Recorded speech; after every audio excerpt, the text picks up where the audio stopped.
Kaysa ingon niini, dako ang ganti nga inyong madawat. Ug kamo mamahimong mga anak sa labing halangdong Dios. May buntag sa tanan. Lingi ay mong tapad, tingnan may buntag diha. Dili na namao imong tapad no, ngadtong niaging mga Domingo.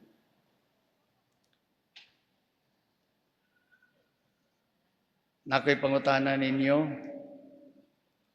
nakasulay na ba mo og attend og service award ceremony o simply award program or awards night? Nakatambong na mo ana?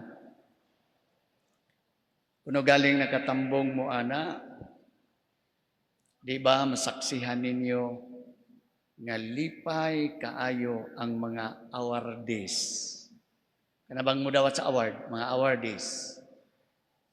Wagay naa sa ilang kasing-kasing nga umaapaw sa Tagalog pa. Kalipay. Mga awardees unsa man, most outstanding performer bakaha or most outstanding employee, outstanding employee of the year, o kaha tungod kay naa na sila sa ilang 40th, 50th or 55th year of service in the organization or institution or company. Busa gitagaan sila og pasidungog, recognition, muna nga puno gyud sila kalipay inigdawat na niini. Pananglitan ang Catholic Women's League, CWL, naaman mo loyalty award, di ba? I don't know if you are doing that yearly. Isip napayuban most outstanding member or officer of the organization. Malipay kaayo ang makadawat niya ng maong award. Dili lang ang award, napag-reward. Unsa man ang ganti o reward. It could be incentives, big amount of cash, house and lot, or trip or two to New York, Singapore, Hong Kong, or Hawaii. Kinsa may di malipay ana na ay incentives o reward. Mga igsoon nga nung nag-isgot ko ani, kay isantop sa akong hunahuna ba, nga sa gingharian sa Dios, doon na unyay award ceremony. Ug sa maong award ceremony, murag kada human bitaw sa episode or kanang season sa AGT, America Got Talent, or Pilipinas Got Talent. Di ba? Naay mananaog dinha. Makadawat sabta og award. Tapos makasalmot kita sa dili na AGT or Pilipinas Got Talent, kundi KHGT, Kingdom of Heaven Got Talent. Kingdom of Heaven Got Talent. O unsa man ang mga talent nga dunay award in the Kingdom of Heaven.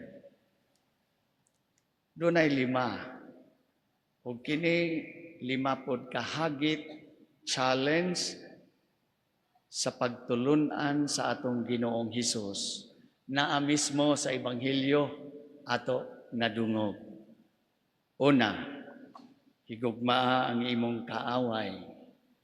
Ikaduha, buhata ang maayo sa mga nagdumot o nanghimaraot kaninyo.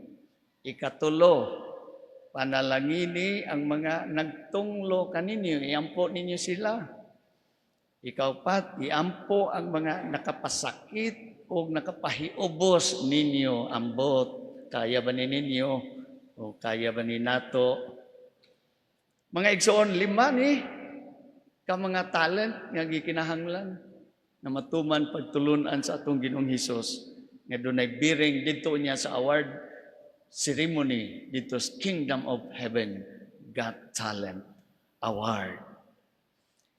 Mga igsoon, mga challenge or tawag ni nga mahimutang mga anak sa halangdong Dios. Mo ni award, mahimutang anak sa labing halangdong Dios. Ug unsa man ang reward?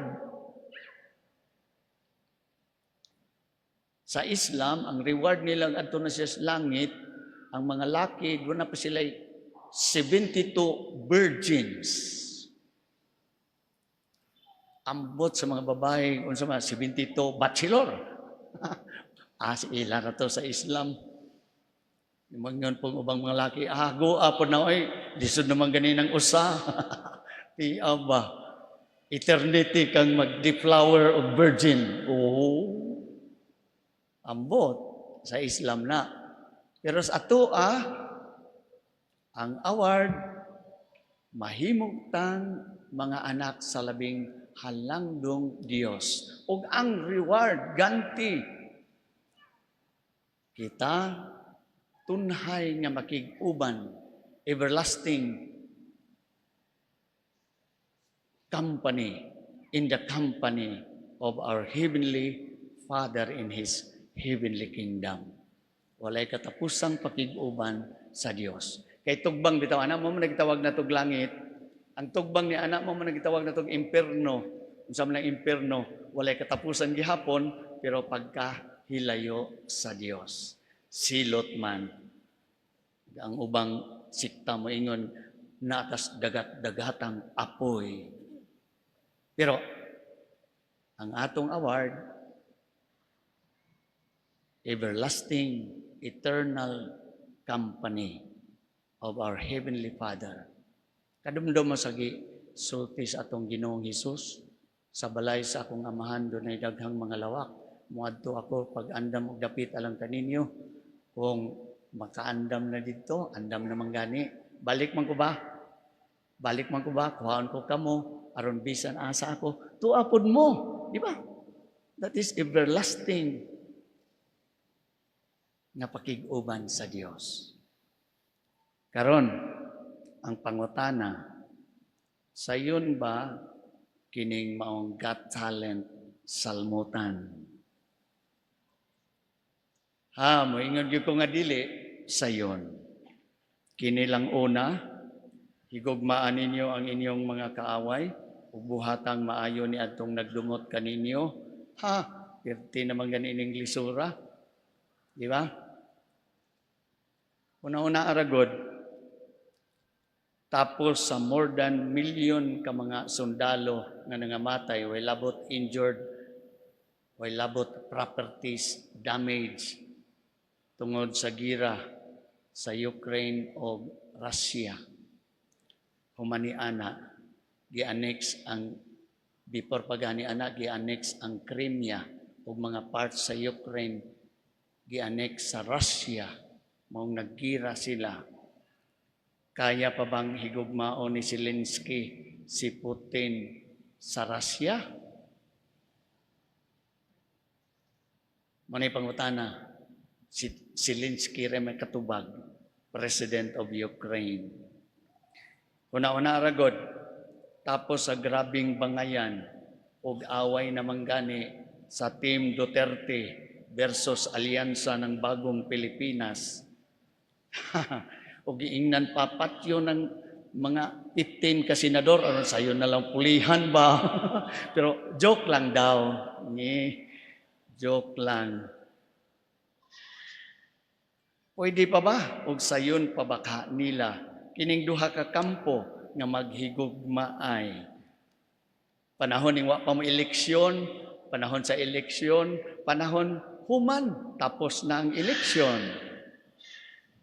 Na, kamura gay makatubag ani, kay wa ko mahibaw pro Duterte ba mo o maka bagong Pilipinas ba mo? Di ba? Ay, mga igsuon, mao ni, there is always human tendency. Ato bang kiling ba isip tao? Kasagaran kung kita pasakitan, gusto tang mubalos. Tinuod dili, wa man siguro mo naminaw. Kung labayon tagbato, baslan nato og bato. Kung baslan nato og haya-haya sa Julie's, Arby's o Rose Bake Shop o mga bakeries. Di ba? Pero kung baslan nato og bato, ang batong gilabay nato, looya kaita, mga bungi kita o looy mga hospital. Ang uban siguro din nakabot sa hospital. Mga igsoon sa tinuod lang, higugmaon ra gyud nato ang nahigugma nato. Tinuod dili, ug mohatag lang ta kung doon na say madawat. Tinuod dili,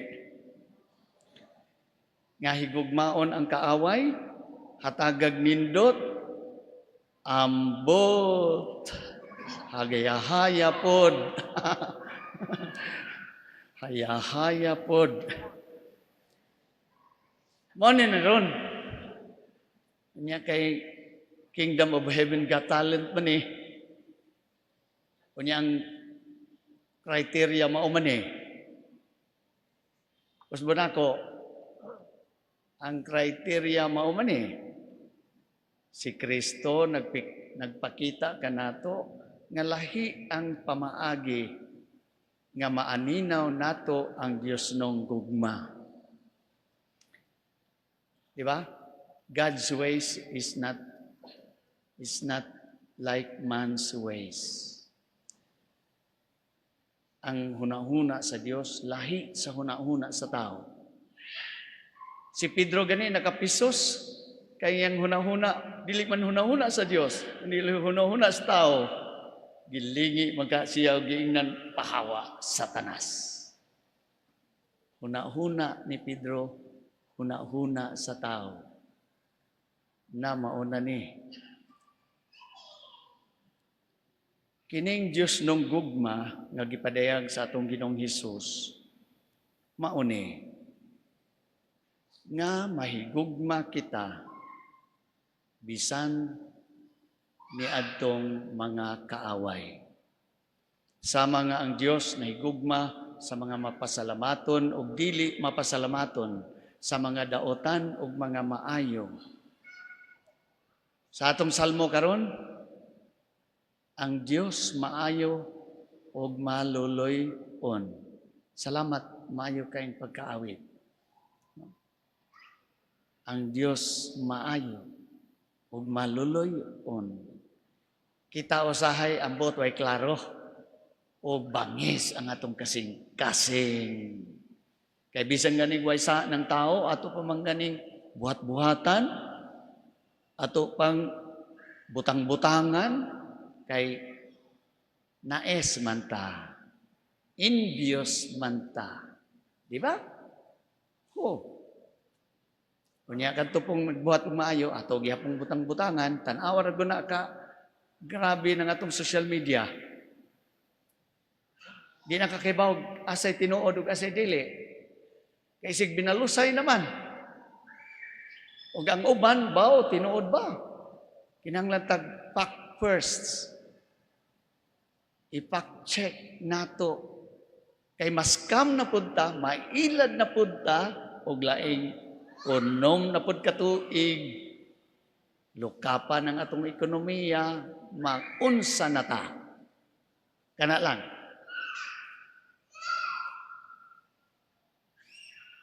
Ang Dios nung gugma, kanang nahigugma sa tanan, maayo o dili. Maayo o daotan, mapasalamaton o dili. Kinitiman-an nato mga igsuon, dili kiniisipon kahuyangan, weakness, kundili gugma sa iyang kinapungkayang kahingpitan, love in its fullest and perfect sense. Ug mao kini nga gugma gihulagway ni Hesus ni anang nalansang sa krus.